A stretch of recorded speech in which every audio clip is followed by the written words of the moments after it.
নমস্কার। অ্যাস্ট্রো বার্তা উইথ পল্লবীতে আপনাদের প্রত্যেককে স্বাগত জানাই। আমি পল্লবী। আশা করি আপনারা প্রত্যেকে খুব ভালো আছেন।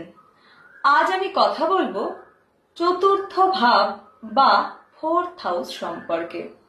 বৈদিক জ্যোতিষশাস্ত্রে ফোর্থ হাউসকে বলা হয়েছে সুখস্থান। ন্যাচারাল কালপুরুষ কুণ্ডলিতে ফোর্থ হাউস হলো কর্কট রাশির ঘর। কর্কট রাশির অধিপতি চন্দ্র। চন্দ্র মানেই আমাদের মন, মানসিক শান্তি, আমাদের মায়ের কারক গ্রহ। ফোর্থ হাউস থেকে আমরা মাতৃ সুখের বিচার করে থাকি, অর্থাৎ একজন জাতক বা জাতিকা তার জীবনে কতটা মায়ের সাপোর্ট পাবে তার বিচার করা হয় ফোর্থ হাউস থেকে। ফোর্থ হাউস থেকে বাড়ি, গাড়ি, জমি ইত্যাদির বিচার করা হয়।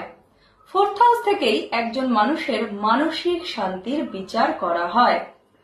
একজন মানুষ সারাদিন কাজ শেষে বাড়িতে ফিরে কমফোর্ট পাবে কি পাবে না তার বিচার করা হয় ফোর্থ হাউস থেকে।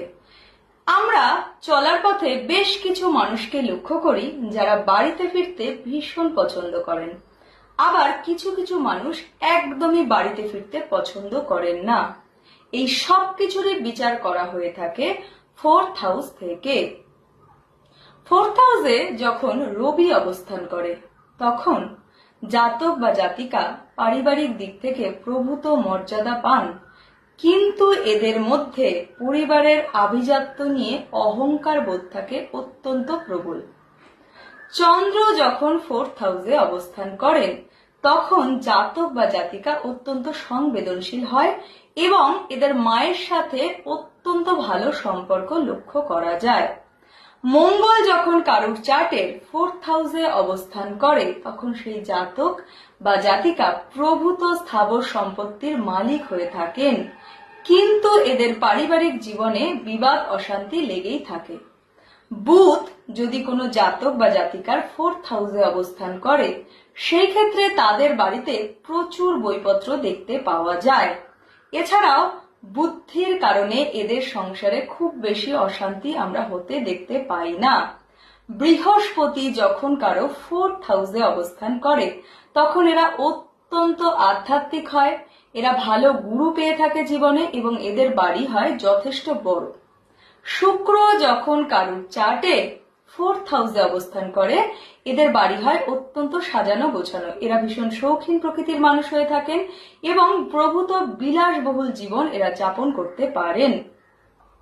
শনি মহারাজ যখন কারুর চার্টের ফোর্থ হাউসে অবস্থান করে তখন তারা পরিবারের প্রতি দায় দায়িত্ব পালন করতে গিয়ে নিজের বাড়ি অনেক দেরিতে তৈরি করতে পারেন, বাড়ি তৈরিতে এদের ডিলে হয়ে থাকে। রাহু যখন কারুর চার্টে ফোর্থ হাউসে অবস্থান করে সেই ক্ষেত্রে কিন্তু সে অতৃপ্তিজনিত কারণে পরিবারের মধ্যে অশান্তি সৃষ্টি করে। কেতু যদি কারুর চার্টের ফোর্থ হাউসে অবস্থান করে সেই ক্ষেত্রে তার মধ্যে বৈরাগ্য আসতে আমরা দেখতে পাই। চলে আসি রেমেডির প্রসঙ্গে। আপনার চার্টে যদি আপনি ফোর্থ হাউসের সুফল না পেয়ে থাকেন কিভাবে বুঝবেন? প্রথমেই বলে রাখি, আপনার পারিবারিক জীবনে সুখ শান্তির অভাব থাকবে। আপনার নিজের বাড়ি থাকা সত্ত্বেও আপনাকে ভাড়া বাড়িতে থাকতে হবে, মায়ের সাপোর্ট আপনি পাবেন না। বুঝতে হবে আপনার ফোর্থ হাউস খারাপ, সেই ক্ষেত্রে আপনি প্রত্যেক দিন মায়ের সেবা করুন, মায়ের সাথে সুসম্পর্ক বজায় রাখুন, নিজের সাধ্যমতো অভাবী মানুষের মধ্যে সাদা বস্ত্র এবং সাদা দ্রব্য দান করুন। ভালো থাকুন, সুস্থ থাকুন, আনন্দে থাকুন।